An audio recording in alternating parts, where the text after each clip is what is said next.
বাবার জন্য মায়ের জন্য সুপারিশ করবে সন্তান, এমন হাদিসও আছে না নাই? আমার তো এমন সন্তানই চাই।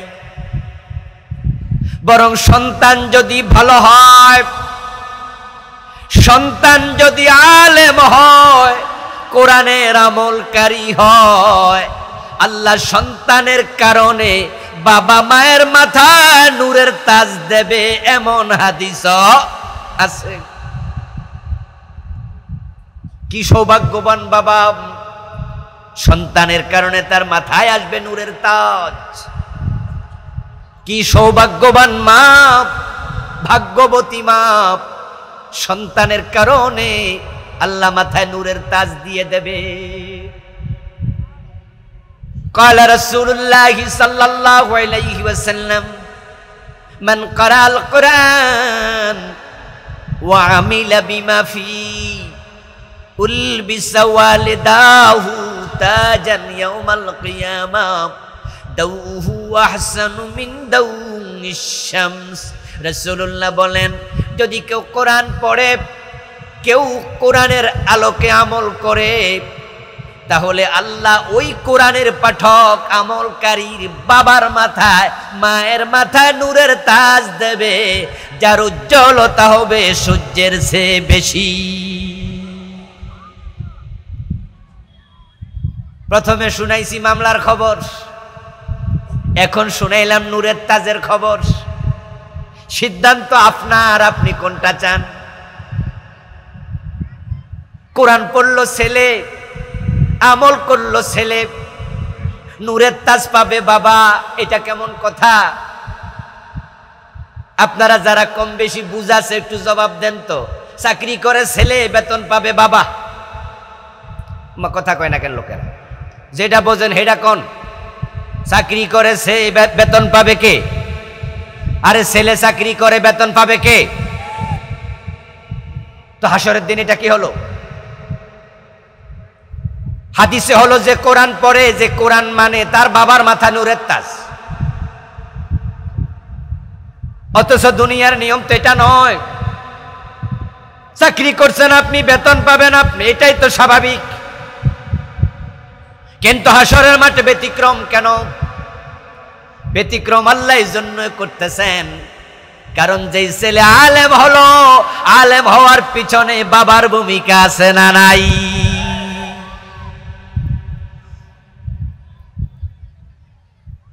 নবীজি সাল্লাল্লাহু আলাইহি ওয়াসাল্লামের জন্য সুসংবাদটা দিলেন।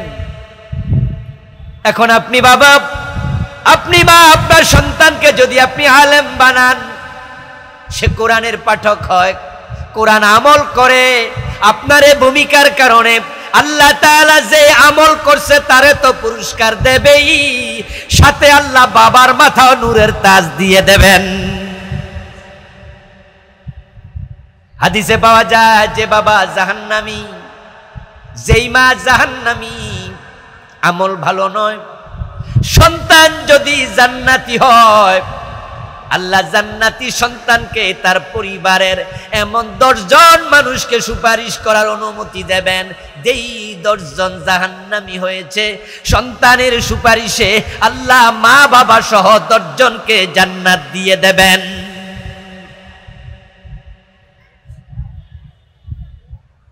এখন আপনি কোন সন্তান চান, এটা সিদ্ধান্ত আপনাকে নিতে হবে। এখন আজকের সমাজে ভালো সন্তানের সংখ্যা বেশি না খারাপের সংখ্যা বেশি? জবাব দিন প্লিজ। সবাই বলেন, ভালো মানুষ বেশি না খারাপ বেশি? কোন সন্তান পেট থেকে চোর হয়ে এসেছিল, ডাকাত হয়ে এসেছিল, মদখোর হয়ে এসেছিল? কোন সন্তান কি অন্যায়কারী ছিল? তো খারাপ হলো কেন? এই যে আপনারা বলছেন খারাপ বেশি, সন্তানের দোষটা কি? সে তো জন্মের সময় ভালো ছিল। নবীজি বলছেন, কুল্লু মাউলুদিন ইউলাদু আলাল ফিতরা, প্রত্যেকটি শিশু জন্মের সময় ছিল একেবারে নিষ্পাপ মাসুম, সে ফিতরাতের উপর দুনিয়া এসেছে। আলাস্তু বিরাব্বিকুম ক্বালু বালা, এই আল্লাহর রুবুবিয়তের স্বীকৃতির উপর দুনিয়া এসেছে। সন্তান যখন দুনিয়া আসছে তার কলব ছিল ধবধবে সাদা, আমল নামায় একটি গুনাহ ছিল না।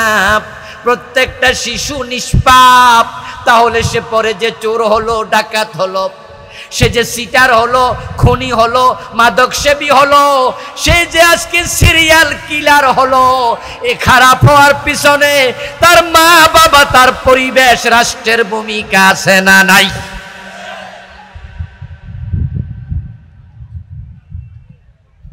এজন্য রাসূল বলছেন মা বাবা সবচেয়ে বেশি দায়ী। বাবুয়াহু ইউহাব্বিদানিহি আও ইউনাসসিরানিহি আও ইউমাজ্জিসানিহি। কোন শিশু হিন্দু হয়ে আসে নাই, মূর্তি পূজক হয়ে আসে নাই। মা বাবা মূর্তি পূজা করেছে, দেখে দেখে সে মূর্তি পূজক হয়েছে। কোন শিশু অগ্নি পূজক হয়ে আসে নাই, মা বাবা অগ্নি পূজা করেছে, দেখে দেখে অগ্নি পূজক হয়েছে। কোন শিশু খ্রিস্টান হয়ে আসে নাই, ইহুদি হয়ে আসে নাই, মা বাবা খ্রিস্টান তাই সন্তান খ্রিস্টান হয়েছে। আর সন্তান যদি মুমিন মুসলমান হয়, এখানেও মা বাবার ভূমিকা আছে না নাই?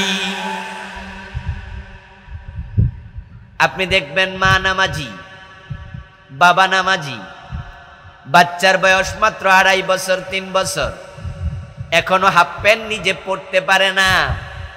গোসল করে আসছে, ল্যাংটা হাঁটতেছে ঘরে, দেখে বাবা যায় নামাজে, মা গোসল করায়া ওয়াশরুম থেকে বাইর করে দিছে গা মুইসা, কয় যা চুকির মাঝে বয়, আমি আইসা কাপড় পরাবো। হে আইসা দেখে বাবা নামাজ পড়ছে, ল্যাংটা বাবার পাশে নামাজে দাঁড়াইয়া গেছে। মা যদি রুকুতে থাকে, সেজদায় থাকে, দেখবেন ল্যাংটা বাচ্চাটাও মায়ের পাশে রুকু সেজদায় চলে যায়। মা যদি বসে বসে জি বাংলা স্টার জলসা দেখে, কুলের বাচ্চাও দেখবেন ডেপ ডেপ করে বড় চোখ করে ওই কুলে থেকে সিনেমা দেখা শুরু করে। মা যদি কুলে নিয়ে কোরআন পড়ে, কুলের বাচ্চাও কোরআনের আয়াতে চোখ বুলাতে শিখে। বাচ্চারা হলো আমাদের কাছে কাদামাটির মতো। কুমার যেমন কাদামাটি দিয়ে মন মতো পাতিল বানায়, ঘটি বানায়, লোটা বানায়, ডাকনা বানায়, ডেকসি বানায়, কিন্তু যখন মাটিটা শুকায়া যায় তখন কুমারের কথা মাটি আর শোনে না। আল্লাহ তাআলা আপনার আমার ঘরে এত ছোট বাচ্চা পাঠাইছিল, ওই বাচ্চাকে আপনি যেভাবে চান সেভাবে মানুষ করার সুযোগ আপনার আছে। ও দোস্ত, আজকে তো ফেসবুকের যুগ, সবার হাতে হাতে এখন অ্যান্ড্রয়েড সেট। আপনি এমন কিছু দৃশ্য দেখবেন, মা তার বাচ্চাকে কোরআনের আয়াত একটা কয়, বাচ্চা পরেরটা নিজে নিজে কয়। এমন ভাবে শিখতে শিখতে বিভিন্ন সূরা মুখস্থ করছে, বয়স মাত্র 3 বছর 3.5 বছর। মা আয়াত কয়, বাচ্চা পরের আয়াত কইয়া ফেলে। আবার এমন ভিডিও পাবেন মায়ের সাথে কোলের বাচ্চা গান গাইতেছে। মা বাবা হয় যেমন, সন্তানও হয় তেমন।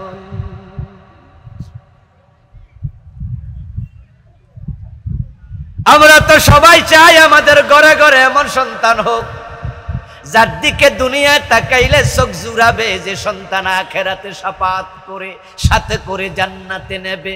এমন সন্তান আমরা চাই, যে সন্তান দুনিয়ায় সেবা দেবে, আখিরাতে যার কারণে নূরের তাজ মাথায় আসবে। কিন্তু এমন সন্তান তো আমরা সবাই পাই না, বরং বাংলাদেশের অবস্থা বড় খারাপ। এখন ঢাকার চারপাশে 50-এর উপরে বৃদ্ধ নিবাস তৈরি হয়েছে। আজ থেকে 30 বছর আগে বাংলাদেশে একটাও বৃদ্ধ নিবাস ছিল না। ইয়াতিমখানার নাম আপনারা শুনেছেন, ওল্ড হোমের নাম আমরা আগে কিন্তু এখন এমন বৃদ্ধ নিবাসও গাজীপুরে আছে, যেখানে একটাতে বুড়া বুড়ির সংখ্যা 500-র বেশি। পত্রিকা মাঝে মাঝে রিপোর্ট করে, টেলিভিশনে নিউজ করে, জিজ্ঞাসা করে বুড়িমা ছেলে মেয়ে নাই? উত্তর দেয় আছে, একটা ডাক্তার, একটা ইঞ্জিনিয়ার। জাহাঙ্গীরনগর বিশ্ববিদ্যালয়ে প্রফেসর ছিলেন, এখন তিনি বৃদ্ধ নিবাসে। দুটা সন্তান, দুটাই অস্ট্রেলিয়ায় থাকে। মা বাবার খবর নেয়ার মতো সময় তাদের নাই।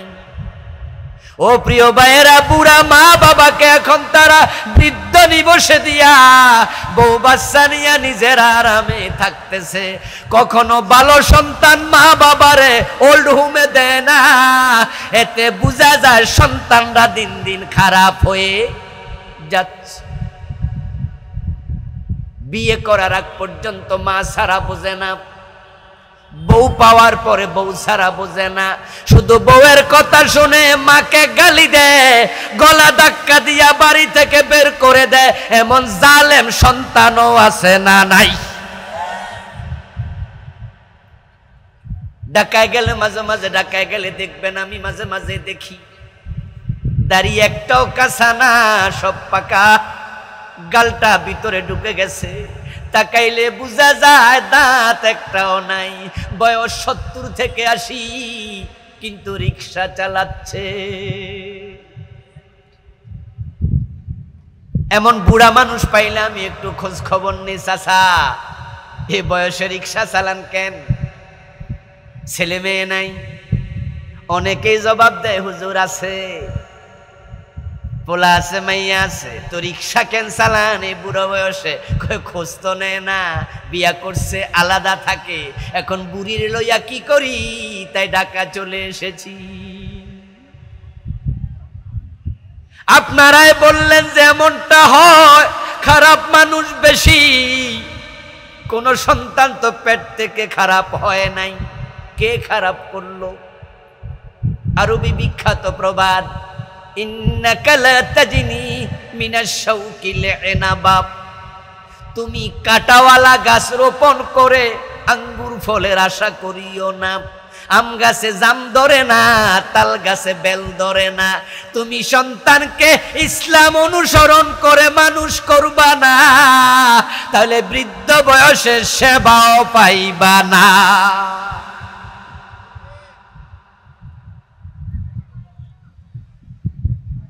ও দোস্ত আমার, ভালো মা দেন নাই, ওই পেট থেকে ভালো সন্তান কেমনে হবে?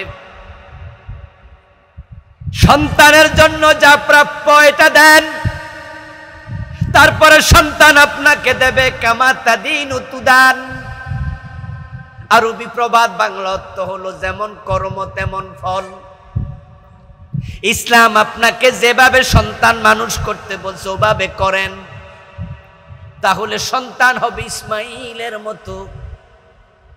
ইসমাইল আলাইহিস সালাম বিয়ে করছেন মক্কার জুরহাম গোত্রে।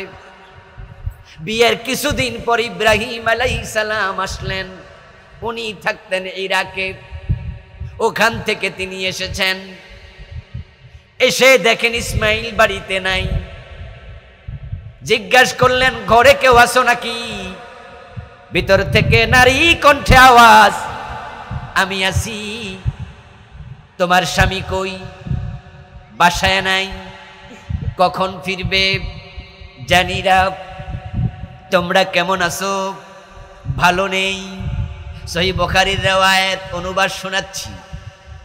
ইব্রাহিম আলাইহিস সালাম যখন শুনলেন ইসমাইলের মতো নবী এমন সন্তানকে স্বামী হিসাবে পাইল যে মহিলা, বাবা ইব্রাহিম সিনে আমার ইসমাইল কেমন সন্তান। মহিলা কয় ভালো নাই। তাহলে বুঝা গেল মেয়েটাই ভালো না। এ 2-3 মিনিটের কথাবার্তা ইব্রাহিম আলাইহিস সালাম ক্লিয়ার হলেন। নবী খলিলুল্লাহ, তাজরিবা আছে, অভিজ্ঞতা আছে, ওহী নাজিল হয় তার কাছে, মানুষ চিনতে দেরি হয় না। তাই তিনি বলে দিলেন, ইসমাইল যখন বাড়ি ফিরবে বলবে তোমার ঘরের চৌকাঠটা পাল্টাইও, চৌকাঠটা ভালো নয়।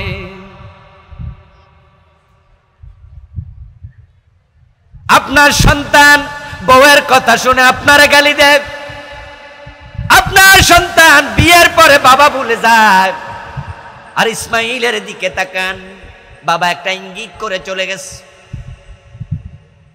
ইসমাইল ফিরে আসলো, মহিলা তখন বলল একজন বুড়ো মানুষ আসছিল, পরিচয় দেয় নাই, শুধুমাত্র কিছু কথাবার্তা বলল, তারপরে বলে গেল তোমার ঘরের চৌকাঠ নাকি ভালো না, এটা পাল্টানো দরকার।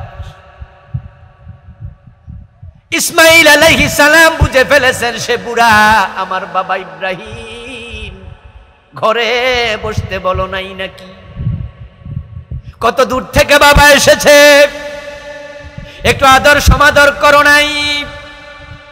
ইব্রাহিম নবী তোমার উপরে বেজার হয়ে গেছে, তোমার কথাবার্তায় বাবা অসন্তুষ্ট, ঘরে চৌকাঠ বলতে তোমাকে বুঝাইছে, আমাকে তোমাকে তালাক দিতে বলেছে, আমার বাবার কথা মেনে আমি তোমাকে তালাক দিয়ে দিলাম।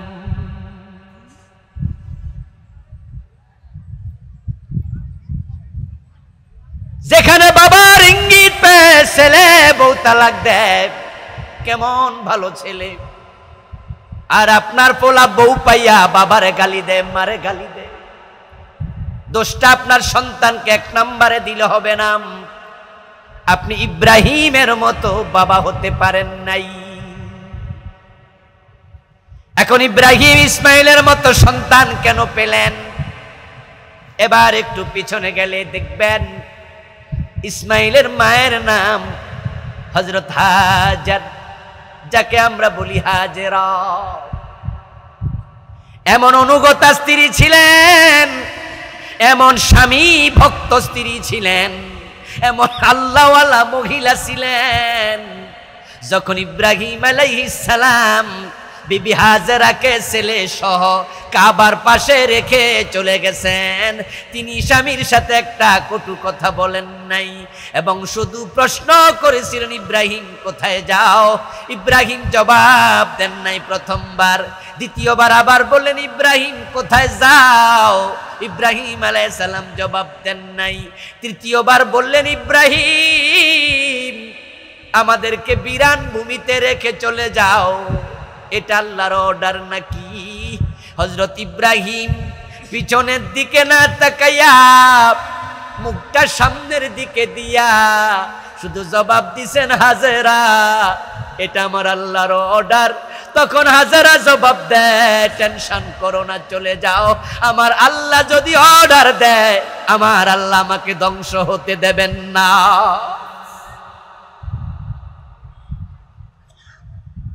এমন আল্লাহওয়ালা মায়ের পেট থেকে তো ইসমাইল হবেই। ইব্রাহিম সেই নবী, যে নবীকে আগুনে ফেলা হয়েছিল, তখনও তিনি আল্লাহর উপর 100% ভরসা রেখেছেন। এসেছিলেন জিবরিল আমিন সহযোগিতার জন্য আগুনে পড়ার আগে। তাফসীর ইবনে কাসির প্রণেতা বলেন কানা ফিল হাওয়া فعرض له جبريل فقال يا إبراهيم ألك حاجة قال أما منك فلا وأما من الله فبلا سبحان الله পড়েন ভাইয়া। বাপ যেমন সন্তান তেমন, মা যেমন সন্তান তেমন। এবার আপনাদের কাছে একটু জবাব চাইবো, লজিক্যাল জবাব, যৌক্তিক জবাব দেন। ভালো সন্তান পেতে হলে ভালো মা ভালো বাবা হওয়া দরকার আছে না নাই?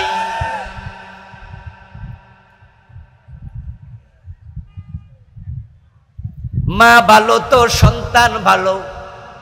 মানুষ বলে না গাই ভালো তো কি বলেছেন দুধ ভালো, হ্যাঁ না না, হ্যাঁ গাই ভালো তো বাছুর ভালো, দুধ ভালো তো ঘি, মা ভালো তো জি ভালো, আছে না? এই যে বাংলা শ্লোক আর কি, আমার পুরাটা মনে নাই, একবারে সঠিক কথা। দুধ যদি 2 নাম্বার হয় ঘি কখনো ভালো হবে না, অসম্ভব। মা ভালো না হলে জি ভালো হবে না। এখন বলেন তো আমরা যারা ভালো বাবা হতে চাই, ভালো ছেলে চাই, আমরা ভালো মা কয়জন বিয়ে করি? একসময় এটা ছিল। বিয়ে করাইতে গেলে ছেলের বাবা জিজ্ঞাসা করতো মেয়ের বাবারে, ভাই সাহেব মাইয়া কোরআন শরীফ পড়ছেন? জিজ্ঞাসা করতো, ভাই সাহেব মাইয়াটা বোরকা টোরকা পরেনি। আর এখন এসবের ধারে কাছে নাই। এখন জিগায়, ভাই সাহেব মাইয়া কি পাস, মাইয়া কি করে? যদি শোনে মাইয়া চাকরি করে তাহলে তো সারছে কাম। 3 বিয়া আগে হইল অসুবিধা নাই, 4th বিয়াতে ওর আছে। মাইয়া পর্দার ধারে কাছে নাই, হাফ ল্যাংটা চলে। যাই না শুই না বাবারা এ বেপর্দা মেয়েও তার ছেলের বিয়ে করে দেয়। ওইটার পেট থেকে ভালো সন্তান আসবে কত? সন্তানের হক দাও, ইব্রাহিমের মতো বাবা হও। ইব্রাহিম আলাইহিস সালাম আগুনে পড়ে যাচ্ছেন, উপরে সরকি নিচে আগুন। ইব্রাহিম তখন শুননে। জিবরিল আমিন এসে বলে, ও ইব্রাহিম আমি এসে গেছি, কোনো সাহায্য লাগলে বলুন। আমার 600 ডানা আছে, একটা যদি নাড়া দেই নমরুদের আগুন নিভতে 1 সেকেন্ডও লাগবে না, মুহূর্তের মাঝে নিভাইয়া দেব। ইব্রাহিম তো এমন আল্লাহর নবী যিনি আল্লাহর উপর 100% ভরসাওয়ালা। জবাব দেন, জিবরিল আপনার সাহায্য লাগবে না, আমার আল্লাহ যথেষ্ট। আল্লাহর বড় অনুগত বান্দা ইব্রাহিম আলাইহিস সালাম, এজন্য ইসমাইলের মতো সন্তান পেয়েছেন। বয়স 80, দাড়ি পাকা, চুলগুলো পেকে গেছে, সন্তানই হয় না। ইব্রাহিম আলাইহিস সালাম ওই বৃদ্ধ বয়সে তিনি আল্লাহর কাছে বলেন, রব্বি হাবলি মিনাস সালিহিন, ও আমার আল্লাহ আমার একটা নেক সন্তান দাও, একটা নেক সন্তান দাও। আল্লাহর কাছে চাইছে, সন্তানের জন্য দোয়া করছে, নেক সন্তান দাও। আর আমরা তো চাইতেও জানি না, আমরা মতলব ভাবে চাই। হুজুর আমার 3টা মাইয়া আছে, একটু দোয়া করেন তো একটা ছেলে যেন হয়। হুজুর আমার 5টা ছেলে আছে, একটা মেয়ে হলে ঘরটা আনন্দে ভরপুর হতো, একটু দোয়া করেন আল্লাহ যেন একটা মাইয়া দেয়। কয় আল্লাহ ছেলে দাও, নেক সন্তান চাইলো না। আল্লাহ মেয়ে দাও, নেক শব্দটা যোগ করলো না। তো আল্লাহ কয় ঠিক আছে, যা ছেলে দিলাম তবে ডিপ জল।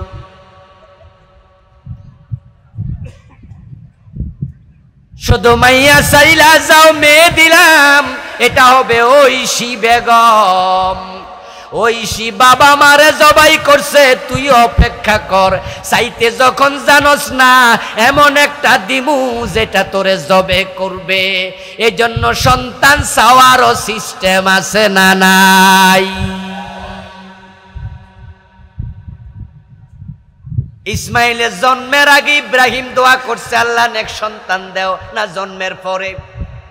দেখি ওয়াজ কি বুঝলেন বলেন তো? জন্মের পরে না আগে?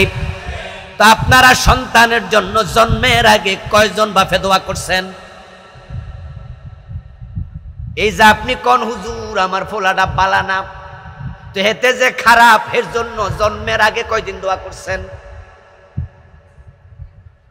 সন্তানের জন্য আল্লাহ নিজে তো কোরআনে দোয়া শিখাইছে, রব্বানা হাবলানা মিন আজওয়াজিনা ওয়া যুররিয়াতিনা কুররাতা আয়ুন ওয়াজআলনা লিল মুত্তাকিনা ইমামা। ও আল্লাহ এমন সন্তান দাও, এমন বউ দাও যেন তাকালে 2 নয়ন জুড়ায়া যায়, এবং আমার পরিবারের সবাই রে মুত্তাকি বানাও, আমাকে মুত্তাকিদের লিডার বানায়া দাও। সুবহানাল্লাহ পড়েন। আল্লাহ শিখাইছে দোয়া। আচ্ছা, এই দোয়াটা কয়জন স্বামী শিক্ষা বিয়া করছে? আরে সন্তান জন্ম দেওয়ার আগে যে দোয়া আছে এটা কয়জন জানে? তো তোমার সন্তান ভালো না হইলে আল্লাহর নির্দোষ। ইভেন স্বামী যখন বিয়ের পর তার নিজের স্ত্রীর বিছানা যায়, স্বামী স্ত্রী মিলনের আগেও দোয়া আছে না নাই? আউযু বিল্লাহ, বিসমিল্লাহ, আল্লাহুম্মা জান্নিবনা শাইতান ওয়া জান্নিবিশ শাইতানা মিম্মা বিমা রাযাকতানা। রাসূল দোয়া শিখাইছে, আল্লাহ তুমি বিয়ে দিয়েছো, একজন মহিলা মালিক আমার স্বামী বানাইছো, আমি আমার স্ত্রীর কাছে যাই, তোমার নাম নিয়ে যাচ্ছি, এবং শয়তান থেকে তোমার কাছে আমি ফানা চাই, যে সন্তান আমাকে দিবা তার উপরে সন্তানের প্রভাব, শয়তানের প্রভাব যেন না থাকে। কি দরকার, কত দরকার দোয়া। এই যে নিজে স্ত্রীর বিছানায় যাওয়ার আগে দোয়া আছে, বাংলাদেশের কয়জন স্বামী এ দোয়া পড়ে? ও দোস্ত, মা বাবার দোয়া সন্তানের জন্য কত কার্যকর, তা তো আমরা ইব্রাহিমের দিকে তাকাইল দেখি। রব্বি হাবলি মিনাস সালিহিন, ও আল্লাহ আমার নেক সন্তান দাও। আল্লাহ 80 বছর বয়সে দোয়া কবুল করে ফেললেন। 86 হযরত ইসমাঈল জন্ম নেয়। আল্লাহ জবাব দেন, ফাবাশশারনাহু বিগুলামিন হালিম। আমি ইব্রাহিমের দোয়া কবুল করে ইসমাঈলের মতো প্রজ্ঞাবান ধৈর্যশীল সন্তান দিয়ে দিয়েছি।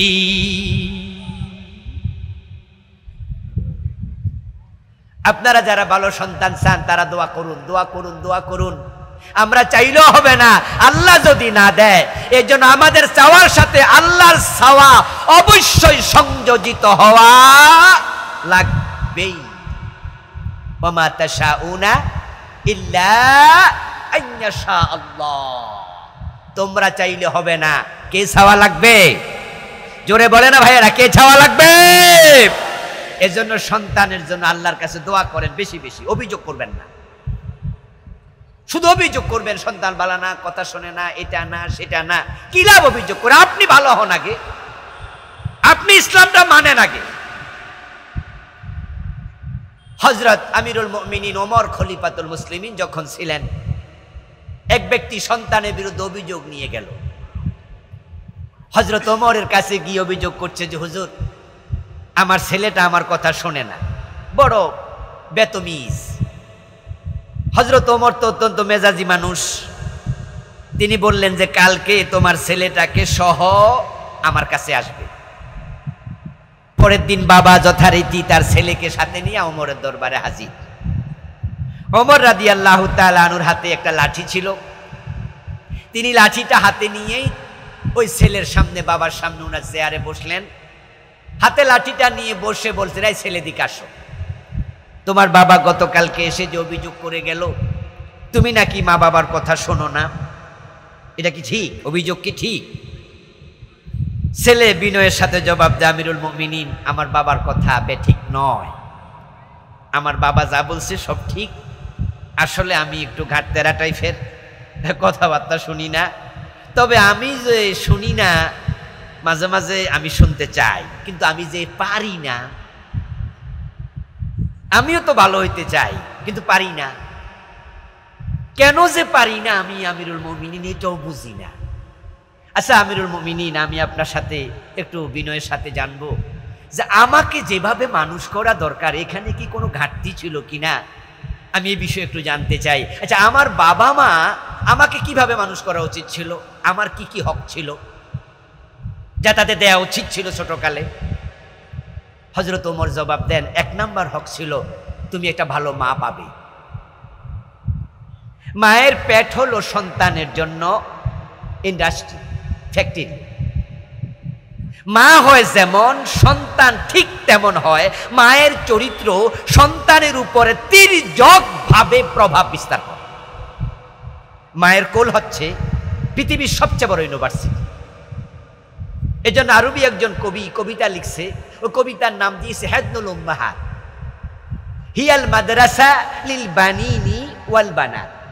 মায়ের কোল হচ্ছে সন্তানের জন্য বিদ্যালয়।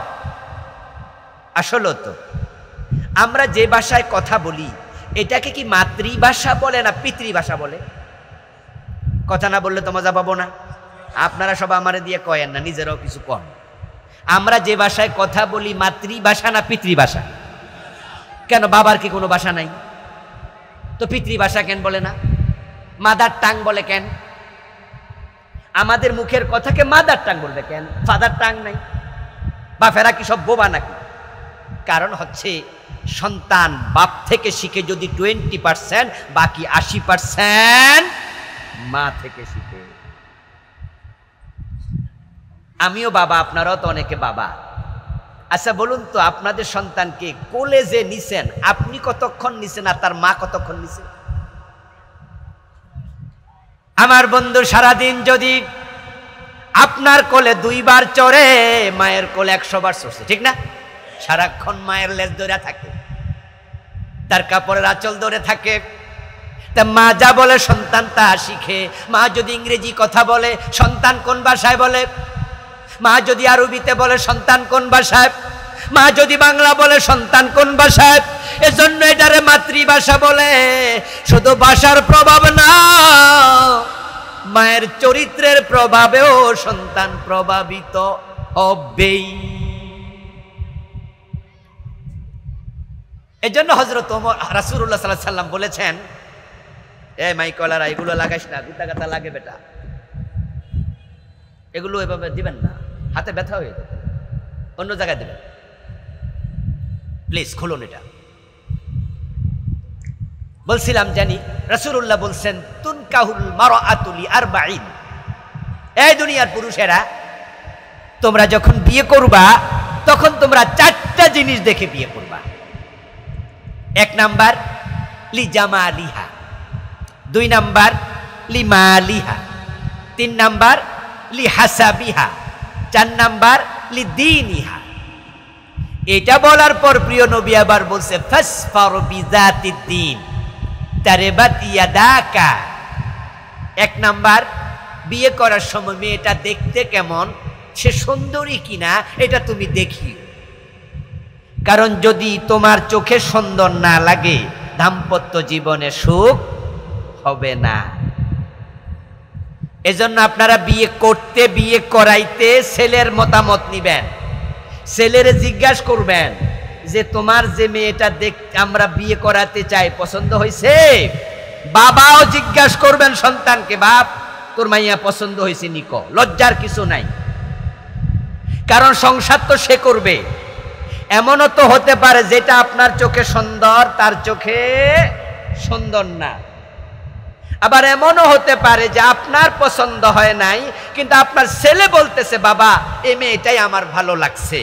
সংসার যে করবে তার মতামতকে প্রাধান্য দিতে হবে বিয়ের আগে। এজন্যই তো ইসলাম অন্যকে দেখার অনুমতি দেয় না, শুধুমাত্র যে বিয়ে করবে তাকে বলছে তুমি দেখো। রাসূল বলতেন, আবসিরহা ফাইন্নাহা আহরা আন ইউদামা বাইনাকুমা। আল্লাহর নবী বলতেন, মিয়া বিয়ে যখন করবে তুমি মেয়েটাকে দেখে নিও। যদি তোমার পছন্দ হয় তাহলে দাম্পত্য জীবন সুন্দর হবে। যেই ছেলেটা মেয়েটাকে এক নজর দেখলো বিয়ে করার জন্য, এবং তার চোখে মেয়েটাকে বড় পছন্দ হলো, তারপরে এবার ছেলে বলতেছে তার বাবাকে, মাকে, যে মেয়েটা তোমরা দেখছো, আমাকে দেখতে বলছো, আমার কাছে মেয়েটা ভালো লাগছে, এখন আমি রাজি। এবার মা বাবা বলতেছে দ্যাটস ওকে, আগামী সপ্তাহে আবার পারিবারিকভাবে আমরা বসবো, তারপরে ডেট হবে, তারপরে এবার জানানো হলো পরের মাসের 20 তারিখ বিয়ে হবে। যেই ছেলে মাইয়া দেখছে, এখন সে দেখার পর থেকে তার মনের মাঝে একটা উতালা ভাব তৈরি হয়, 20 তারিখ আইয়ে না কেরে। এখন ছেলে তো 20 তারিখ খোঁজে, আর 20 তারিখ আইয়ে না কেরে। আর যখন 20 তারিখ আসবে, বিয়েটা হয়ে গেল, এবার ছেলের মন উতালা, কখন বাসর ঘরে দেবে।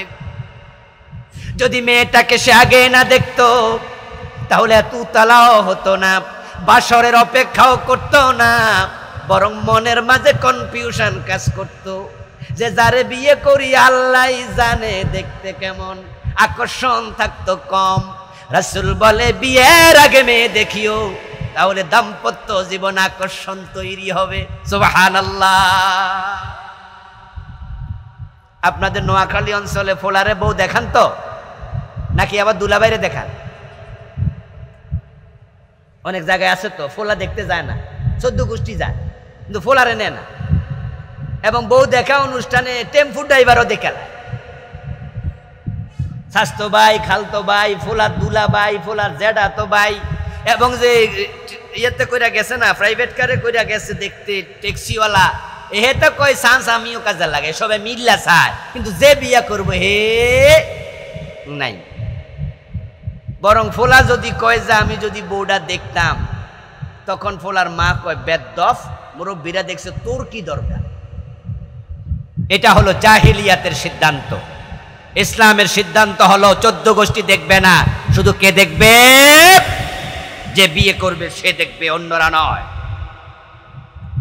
বলছিলাম প্রিয় ভাই, রাসূল বলে দেখে নিও সৌন্দর্য। 2 নাম্বার, মেয়ের বাবার অর্থ করি কেমন, তোমার সাথে কুফু মিলে কিনা দেখে নিও। কুফু কুফু কুফু। আজকে অধিকাংশ তালাকের পিছনে কুফহীনতা দায়ী, অধিকাংশ তালাক কুফহীনতা দায়ী। গরিবের ছেলে চাকরি পাইছে বিসিএস ক্যাডার, বাড়িতে তার ঘরটাও ভালো নাই, মেধা ভালো, তাই সে বিসিএস ক্যাডারে চাকরি পেয়ে গেল, ম্যাজিস্ট্রেট হয়ে গেল।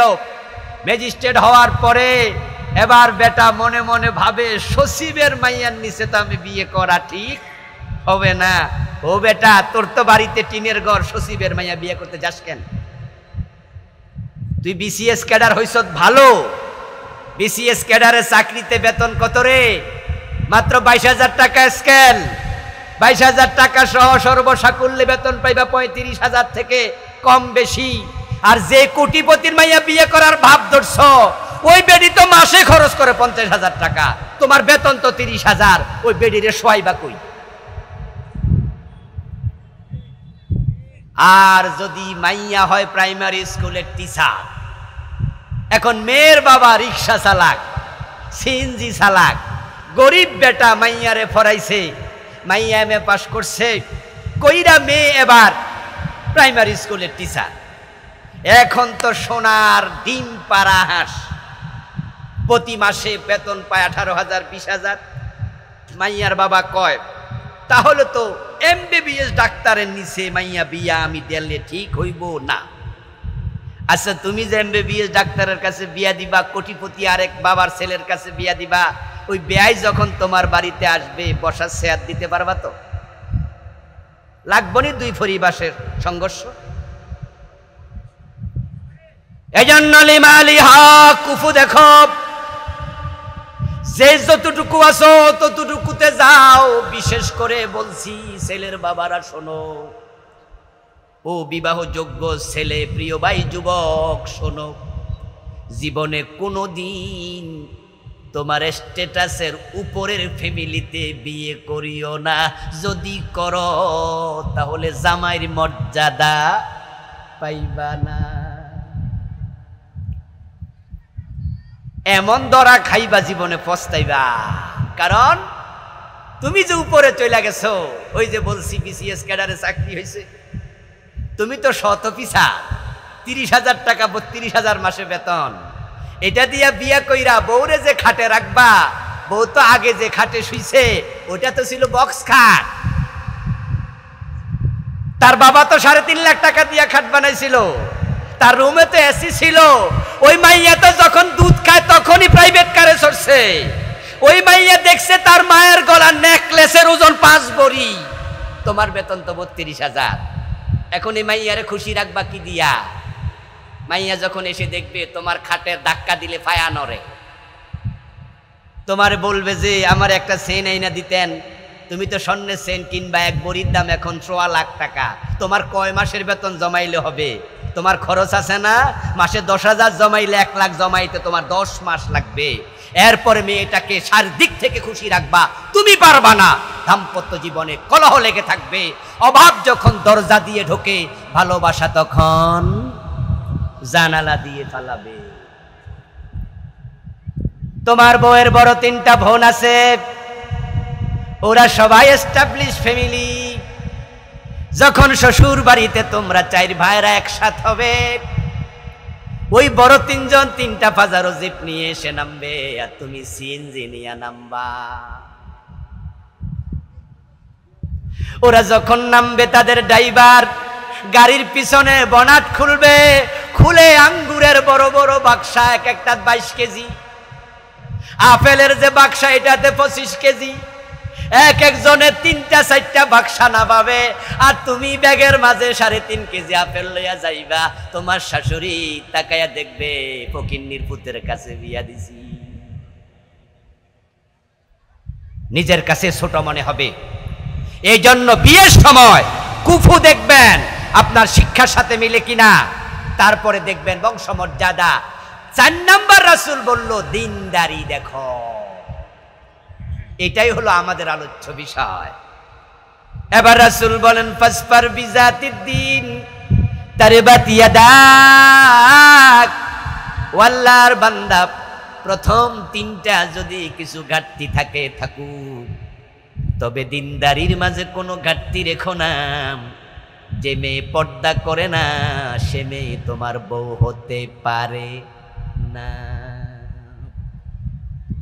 যদি মেয়েটা দিনদার হয়, একটু গরিব হোক ছাড় দেও, গায়ের চামড়া একটু হালকা কালো ছাড় দেও, বংশমর্যাদা তোমার মতো নাই ছাড় দেও, কিন্তু দিনদারিকে ছাড় দিও না। দিনদার মেয়ে যদি বিয়ে করো তারে বাতিয়া ঢাকা, তোমার হাত দুলায় লুটে যাক। রাসূল এখানে একটা দোয়াই করলেন, যদিও এটা শব্দটা বদদোয়ার, কিন্তু আল্লাহর হাবিব বলছেন যে যদি দিনদার মেয়ে তুমি পেয়ে যাও তাহলে আল্লাহ কল্যাণ দিয়ে তোমার 2 হাত ভরপুর করে দেবে। দিনদার মেয়ে যদি বিয়ে করেন আপনার সন্তান নিয়ে টেনশন করা লাগবে না। এজন্য রাসূল বলেছেন আদ-দুনিয়া কুল্লুহা মাতা ওয়া খায়রু মাতা'id দুনিয়া আল মারআতুস সালিহা। तमाम দুনিয়া হলো সম্পদ, দুনিয়ার সবচেয়ে সেরা সম্পদ হলো একজন সতী নারী। আগে খোঁজ নিত বেয়াই মেয়ে বোরকা পরে কিনা, মেয়ে কোরআন পড়ে কিনা। এই খোঁজ নেয়ার কারণে আগেকার মায়েরা কম শিক্ষিত ছিল। এমএ পাস ঘরে ঘরে মহিলা পাওয়াই যেত না, পুরা গ্রামেও একটা ছিল না। মেট্রিক পাস আইএ পাস মহিলাও ছিল না, কিন্তু আমাদের মা শাশিদের পর্দা ছিল, বোরকা ছিল, তাদের কোরআন তেলাওয়াত ছিল, তাই তাদের পেট থেকে নাস্তিকের জন্ম হয় নাই। আর এখন ঘরে ঘরে এমএ পাস মেয়ে আছে, বি পাস মেয়ে আছে, কিন্তু দেশে কি পরিমাণ নাস্তি আপনি কল্পনা করতে পারবেন না। আজ থেকে 35 বছর আগে যান, তাসলিমা নাসরিন যখন ইসলামের বিরুদ্ধে কথা বলেছে, সারা বাংলাদেশ তার বিরুদ্ধে বিক্ষোভে ফেটে পড়েছে, হরতাল ডাকা হয়েছিল।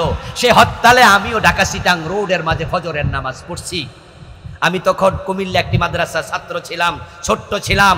ওই হরতালে বাংলাদেশের সব মানুষ রাস্তায় নেমেছিল। তাসলিমা নাসরিন পালাতে বাধ্য হয়েছিল, তার পক্ষে বাংলাদেশে কেউ কথা বলে নাই। জনকণ্ঠ পত্রিকা তার লেখা কিছু ছাপিয়েছিল, কিন্তু সে যখন পালিয়েছে জনকণ্ঠ পত্রিকা তার পক্ষে আর লেখার সাহস করে নাই। আর যখন আজ থেকে 4-5 বছর আগে শাহবাগের মোড়ে ফাঁসি চাই বলে গণজাগরণ মঞ্চ বানিয়েছিল, হাজার হাজার নাস্তিক একসাথে হয়েছিল। এত নাস্তিক কোত্থেকে আসলো দেশ? এত নাস্তিক কোত্থেকে আসলো? উত্তর শুধু একটা, যেই মায়ের পেট পর পুরুষ দেখে ওই মায়ের পেট থেকে আল্লাহর ওলি জন্ম নেয় না। এখন তো আসছে বৈশাখী মেলা, সেদিন বাসন্তী শাড়ি পরে কাপড়টা নাবির নিচে দিয়া, তারপর পেট দেখায়া পিঠ দেখায়া হাজার হাজার মেয়ে রাস্তায় নেমে যায়।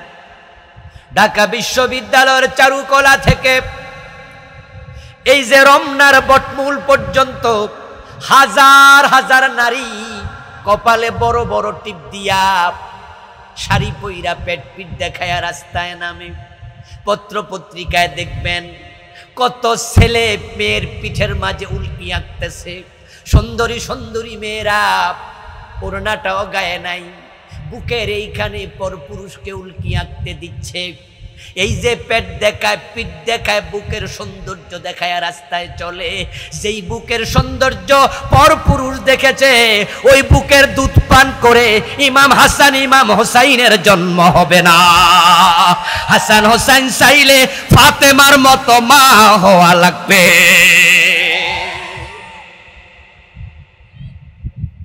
এই জন্য ওমর বলতেছে, কাহিনী মনে আছে তো, ওই ওমরের কাছে বাবার বিচার, ওমর বলছে, ও ছেলে, তোমার প্রথম অধিকার ছিল ভালো মা পাওয়া। মায়ে যদি খারাপ হয় পোলাপান ভালো হইব কেমনে ভালো হবে? ইদানিং কালে আমরা এমন কিছু চানাচুর খাই যে চানাচুর গুলা মেড হয় উইদাউট এনি হ্যান্ড টাচ। চমৎকার এখন মেশিন আছে, একবারে জব নিয়ে গম নিয়ে ধুইয়া মেশিনে দিয়ে দেয়। মেশিনে দেওয়ার পরে এটা একবারে একটা একটা মেশিন পার হইতে হইতে হইতে হইতে হইতে হইতে একবারে চানাচুর হইয়া প্যাকেজিং হইয়া বাইর হয় উইদাউট এনি হ্যান্ড টাচ, হাতে ধরাই লাগে না। জবটা খুব ভালো, গমের দানাটাও ভালো, যেটা থেকে চানাচুর হয় আর কি। কিন্তু যে মেশিন দিয়া গেছে ওই মেশিন যে এটা আপনার একটু কয়দিন পরে পরে কি করা লাগে, একটু পরিষ্কার টরিষ্কার করা লাগে। ওটা করতে যাইয়া যে কেরোসিন তেল দিয়া মুছছিল, ওই কেরোসিন তেল ভালো করে মোছা হয় নাই, মেশিনের ভিতরে কেরোসিন তেল আছে। আচ্ছা, যতই ভালো দানা দেন, জবের দানা, গমের দানা, চানাচুরের মাঝে কি কেরোসিনের গন্ধ যাবে না?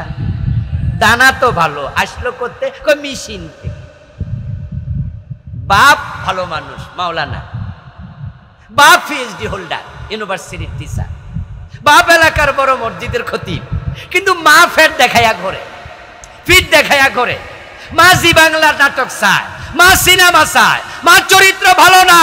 বাবা যত ভালো হোক, খারাপ মেয়ের পেট থেকে ভালো সন্তান হবে না, হবে না, হবে না।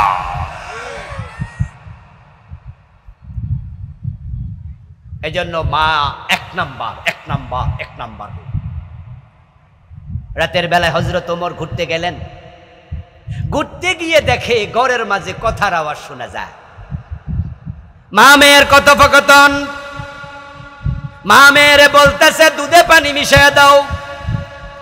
মেয়ে জবাব দেয়, মা দুধে পানি মিশানো নিষেধ, এটা প্রতারণা, এটা ঠকবাজি।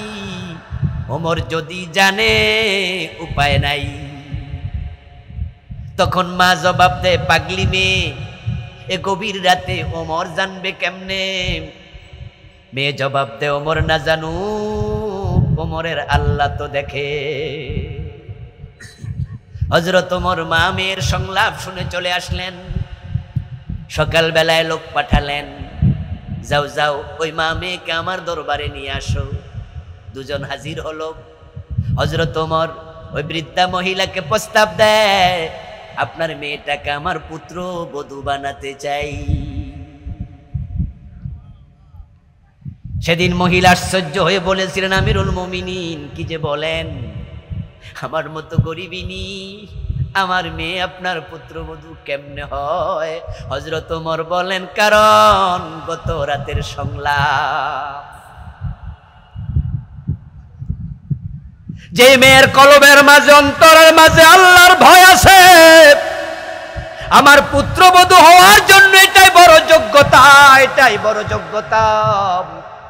হযরত ওমর তার ছেলেকে ওই মহিলাকে বিয়ে করিয়েছিলেন। ইতিহাস প্রমাণ দেয়, দ্বিতীয় ওমর আমিরুল মুমিনিনের পরে আরেকজন ওমর ছিল, যার নাম ওমর ইবনে আব্দুল আজিজ, ওই মহিলার পরবর্তী প্রজন্মের সন্তান। এই কথা শোনার সাথে সাথেই ওই ছেলে আবার জবাব দেয়, আমিরুল মুমিনিন, দ্বিতীয় কোনো হক আছে?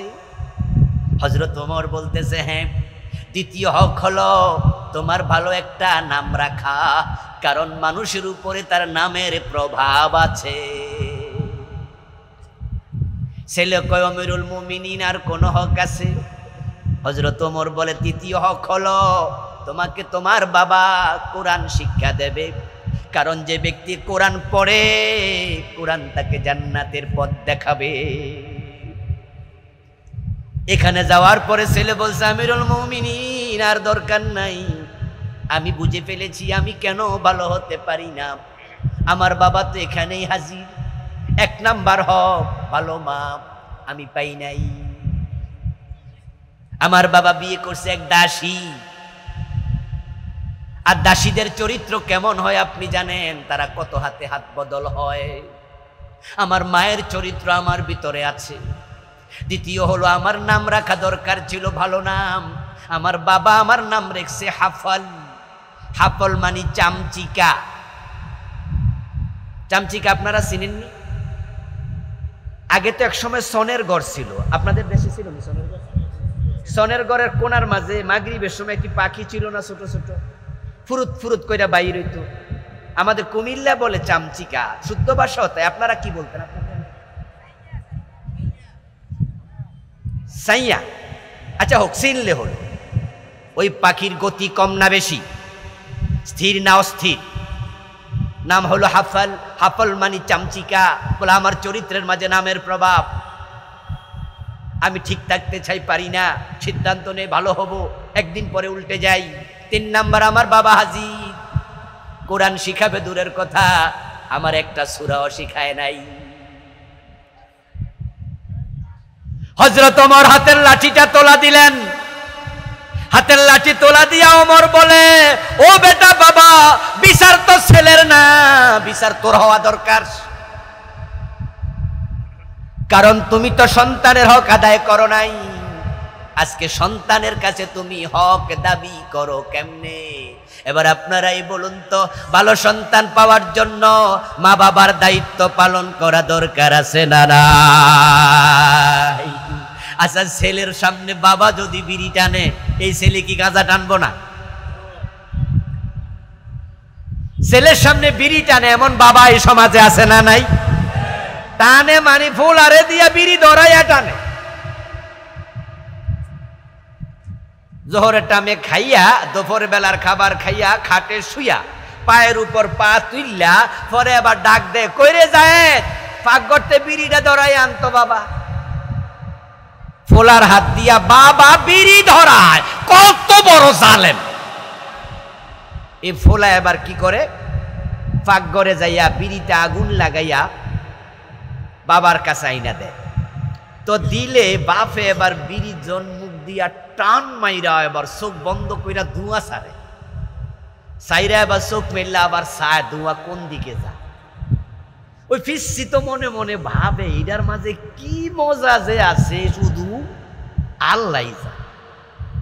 পরের দিন যখন আবার কইছে যায় বিড়িটা ধরাইয়ান, পাকঘরে বামে তাকাইয়া এবার টান মাইরা টেস্ট করে দেখি মজাটা। যেই ছেলে বাবার বিড়ি ধরাইতে যাইয়া বিড়িতে টান দিয়েছে, এই ছেলে কয়েকদিন পরে গাজার কলকিতে টান দেবে। এই জন্য ছেলে যত রানা দায়ী, বাবার দায়িত্ব দায়বার আরো বেশি। আজকের মাহফিলে বিড়ি খান যে বাবা আছেন, আপনি সিদ্ধান্ত নেন আপনার কেমন সন্তান চান। আপনি যদি বিড়ি খুন্না হন, আপনার সন্তান কখনো বিড়ি খাবে না, এই অধিকারও নাই চিন্তা করার আপনার। ডেফিনেটলি সে বিড়ি খাবে। আমাদের এই ফেনী, এটা কি ফেনী পড়ছে? নোয়াখালী। এই নোয়াখালী জেলাতে যদি মসজিদ থাকে 1000, আমি চ্যালেঞ্জ দিতে পারব, 1000 মসজিদের ইমাম যাচাই করে দেখুন, একজনের সন্তানও বিড়ি খায় আপনি পাবেন না। যদি পান, এক্সেপশনাল। নবী নূহের ছেলে কেনানের মতো 1-2টা খারাপ হতেও পারে, এতে নবী নূহের কোনো দোষ নাই, 2-1টা খারাপ হয়। 100টা আম যদি গাছে পাকে, 100টা আমি কিন্তু আপনি খাইতে পারবেন না, 2-1টা জয়রা পড়বে, অন্য মানুষও নেবে, এক্সেপশনাল। 1000 ইমামের একটা ছেলে বিড়ি খাবে না, এই চ্যালেঞ্জ দেওয়ার সাহস আমি পেলাম কোথায়? সমাজকে আমি স্টাডি করেছি, আমি দেখেছি। কারণ মসজিদের ইমামরা বিড়ি খায় না, সুতরাং তাদের সন্তানরা বাবার চরিত্র পায়, তারাও বিড়ি খায় না। গাঁজা তো দূরের কথা। আপনাদের সন্তান বিড়ি খায় কেন? এই মুসল্লি, আপনার সন্তান বিড়ি খায় কেন? আপনার ইমামের সন্তান তো বিড়ি খায় না। উত্তর হলো, বিড়ি খায় এমন মুসল্লি আছে না নাই? তোর সন্তানও বিড়ি খাবে। অথচ সিগারেট এমন একটা খারাপ জিনিস, যার নিজের বদনাম নিজে করে। এত খারাপ জিনিস মনে দুনিয়াত নাই। মদও খারাপ, কিন্তু মদের বোতলে কি থাকে? মদের বোতলে থাকে বাঘের ছবি, বাঘের ছবি, সিংহের ছবি। আর সিগারেটের প্যাকেটে কি থাকে? ক্যান্সারের ছবি। জানেননি আপনারা? ফুসফুস প্রদাহের ছবি দেখবেন সিগারেটের প্যাকেটে লেখা। মাদক সেবীরা তারা মদ খাইয়া বুঝায় যে সত্যি হইব, এনার্জি হইব, যদিও এটা একবারে ফাও কথা, বাজে কথা, কিন্তু তারপরও মদ নিজের বদনাম করে না, এনার্জি বুঝায়।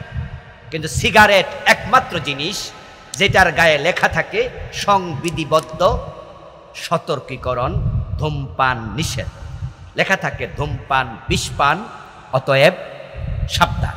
লেখা থাকে ধূমপান করবেন না। লেখা থাকে ধূমপান ক্যান্সারের ঝুঁকি বাড়ায়। নিজের বদনাম যে করে এটা আপনি খান কেমনে? আশ্চর্য এক জিনিস সিগারেট। আপনি দেখবেন পৃথিবীতে কোন মাখলুক এটা খাইব না। আপনি একটা অর্ধেক রুটি খান, ফেলে দেন, কুত্তা খাইয়া লইয়া দৌড় মারবে। অর্ধেক বিস্কিট খাইয়া ফেলে দেন, সকালে দেখলে পিঁপড়া খাবে, তেলাপোকা খাবে। আর অর্ধেক বিড়ি ফালাইয়া রাখেন, বিলাই, ইন্দুর, তেলাপোকা কেউ খায় না, হেরাও বোঝে খাইলে মনে ক্যান্সার।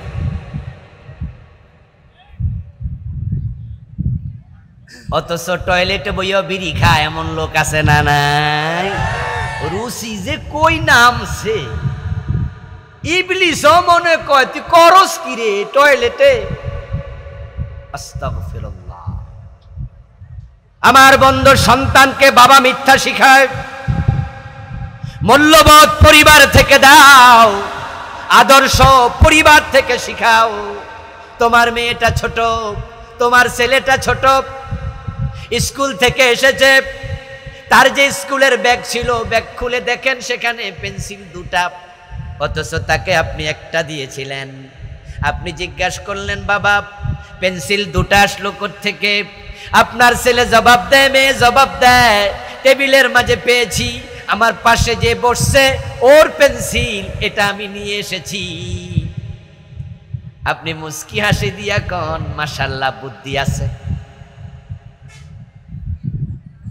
আপনার ছেলে আরেকজনের পেন্সিল আনছে, আমনে কোন মাশাআল্লাহ বুদ্ধি আছে। কয়দিন পরে তো গরু চুরি করবে। আপনার উচিত ছিল সাথে সাথে তাকে বলা, বাবা মানুষের জিনিস আনতে নাই, এই আদর্শ আপনাকে শিখাতে হবে। আপনি বলা উচিত ছিল বাবা আগামী কালকে যার থেকে আনছো তাকে দিয়ে দিবা। বলে আম্মা এটা টেবিলে পাইছিলাম, তার টেবিলে রেখে আসবা। আনতে নাই মানুষের জিনিস। ছোট মনে যা শিখাবেন তাই হবে। পাথরের মাঝে খোদাই করা যাহা, ছোট কালের শিক্ষা হয় তাহা। আজকে শিখিয়েছেন মানুষের জিনিস আনতে নাই, এই আদর্শ বুকে লালন করবে, লাখ টাকা পড়ে থাকবে সে আর ধরবে না। কয়জন বাবা শিখায়, কয়জন মা শিখায় আরেকজনের আম চুরি করে নিয়ে আসে। ক্লাস 7-এ পড়ুয়া মাইয়া স্কুল থেকে এসে স্কুল ড্রেস খুলতেছে, আর স্কুল ডলের পকেট থেকে, ড্রেসের পকেট থেকে কাঁচামরিচ বাইর করছে। কাঁচামরিচ বাইর কইরা দুপুর বেলায় মার হাতে ধরাইয়া কয় মা ডাল দিয়া কাঁচামরিচ দিয়া গরম ভাত খাইতে মজা, তাই কিছু কাঁচামরিচ নিয়ে আসছি। স্কুল থেকে আসার পথে মা জিজ্ঞাসা করে যে কাঁচামরিচ পাইলি কই মা? মেয়ে জবাব দেয় ওই যে আব্বাস চাচার ক্ষেত আছে না, ক্ষেত থেকে আনছে। মা খাইয়া কয় দারুণ হয়েছে, আমার মাইয়াটাও ভালো বোঝে কি খাওয়া লাগবে। আচ্ছা এই মেয়ে শ্বশুর বাড়ি যাই অত মানুষের মোবাইল চুরি করবে, শাশুড়ির ভ্যানিটি ব্যাগ থেকে টাকা চুরি করবে, দেবরের টাকা চুরি করবে, অন্যের জিনিস ধরতে তার কলিজা কাঁপবে না। এজন্য তুমি মা দায়ী, তুমি ছোটকালে তাকে আদর্শ শিখাতে পারো নাই।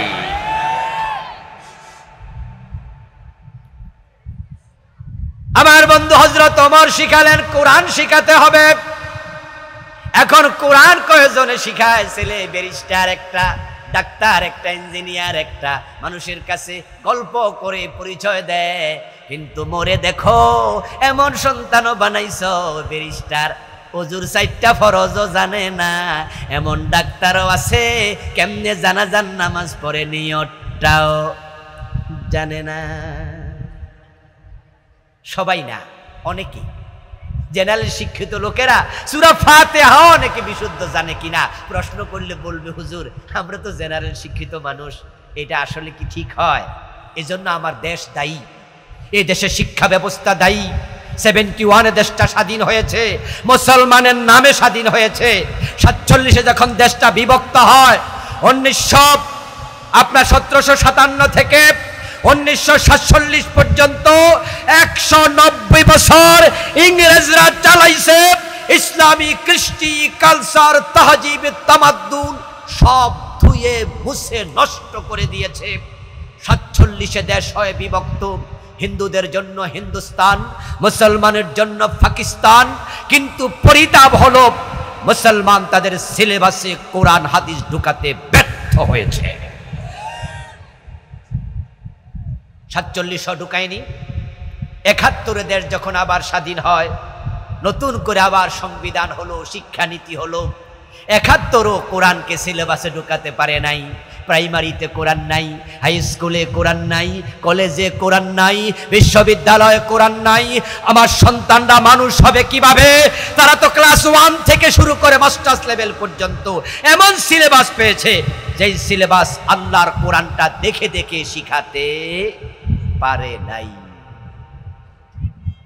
এই জন্য তো আমরা ইসলামী সরকারের কথা বলি, আমরা দিন বিজয়ের ওয়াজ করি, আমরা বলি যে কোরআনওয়ালাদেরকে ক্ষমতায় নিতে।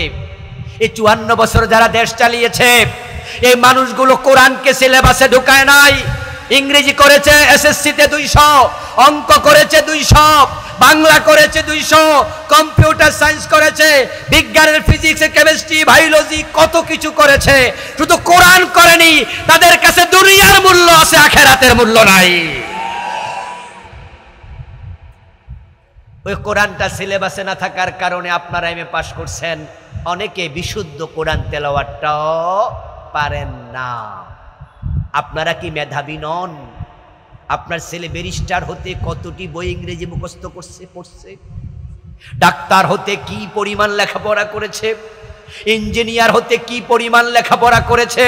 এই মেধাবী ছেলে কেন কোরআন পড়তে পারবে না? কারণ তার সিলেবাসে ঢুকানো হয় নাই। ইসলাম যদি ক্ষমতায় যায়, সব সিলেবাসে কোরআন হাদিস বাধ্যতামূলক করা হবে।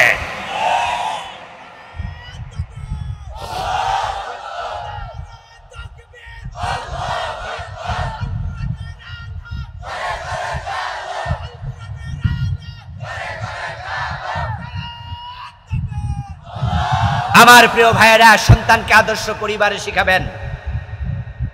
আখেরাতে আল্লাহ তাআলা যদি প্রশ্ন করে সন্তান জাহান্নামী হলো, তোমার দায়িত্ব তুমি কেন পালন করো নাই, তখন বাবা হিসাবে জবাব দিতে পারবেন না।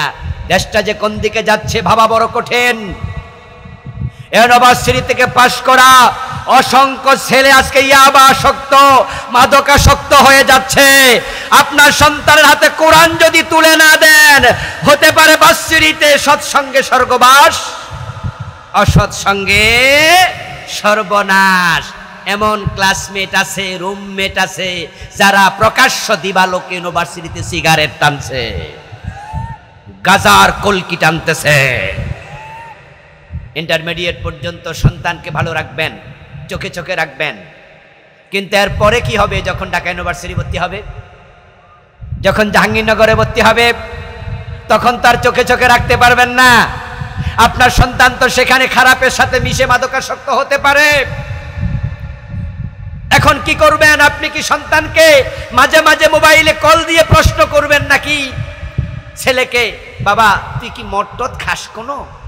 এই প্রশ্ন করা কি মানানসই হয়? এটা কি জিজ্ঞেস করা যায়? কিন্তু বাবা তুই কোরআন পড়িস কিনা, এই প্রশ্ন করার সুযোগ আছে না নাই? কোরআন শিখায়া দেন বাড়িতে থাকতে। যদি প্রতিদিন কোরআন হাতে ওঠে, আমি আল্লাহর কসম করে বলতে পারবো, কসম ভাঙবে না, যেই বাচ্চা দিনে কোরআন পড়ে ওই হাতে মদের বোতল উঠবে না। কোরআন শিখায় ভার্সিটিতে পাঠান। প্রফেসর হোক, ডাক্তার হোক, ইঞ্জিনিয়ার হোক, আগে কোরআন শিখাইয়া দেন, কোরআনের কাছে পাঠাইয়া দেন। খালিদ বিন ওয়ালিদ বলেছেন, উমিরনা আন নুআল্লিমা আওলাদানা আর-রামিয়া ওয়াল কুরআন। আমরা আদিষ্ট হয়েছি, নবীজি সাল্লাল্লাহু আলাইহি সাল্লাম বলেছেন যে সন্তানকে যুদ্ধবিদ্যা শিখাও, তীর কিভাবে মারতে হয় শিখাও, জিহাদ শিখাও, আর শিখাও কোরআন। আজকের মাহফিল কি কোরআনের মাদ্রাসা? একটা সন্তানকে আলেম বানান, আপনার জানাজার নামাজের ইমাম যেন আপনার সন্তান হয়, আপনি সৌভাগ্যবান পিতা হবেন। সন্তান বাবার লাশ সামনে নিয়ে তৃতীয় তাকবীর দিয়ে যখন পড়বে আল্লাহুম্মা গফিরলি হাইয়িনা ওয়া মাইয়িতিনা, বাংলায় অনুবাদ হচ্ছে আল্লাহ তুমি ক্ষমা করে দাও আমাদের জীবিতদেরকে, ক্ষমা করে দাও এ খাটিয়ার শোয়া মৃত ব্যক্তিটাকে। এই দোয়া যদি মসজিদের ইমাম করে উনার দোয়া আসবে মুখ থেকে, এই দোয়া যদি আপনার সন্তান আলেম করে দোয়া আসবে কলিজার ভিতর থেকে। এই মাদ্রাসার প্রতি নজর দিন, সন্তানকে আলেম বানান। প্রিয় ভাইয়েরা, আলেম হলে এখন আর না খাইয়া মরে না। একসময় মানুষ রিজিকের অনুসন্ধানে ব্যস্ত ছিল, বলতো সন্তান রে হুজুর বানাইলে না খাইয়া মরবে, ইমামতি করবে, মাদ্রাসায় পড়াবে। এখন মাদ্রাসাগুলোতে যেই বেতন, কলেজগুলোতেও সেই বেতন। আর এখন আলহামদুলিল্লাহ যুগের পরিবর্তনের কারণে আমরা যারা মাদ্রাসায় পড়েছি, আমরা ইউনিভার্সিটিতে পিএইচডি করার সুযোগ পেয়েছি। মাদ্রাসায় আলেম পাশ করে ডাক্তার হওয়া যায়, ইঞ্জিনিয়ার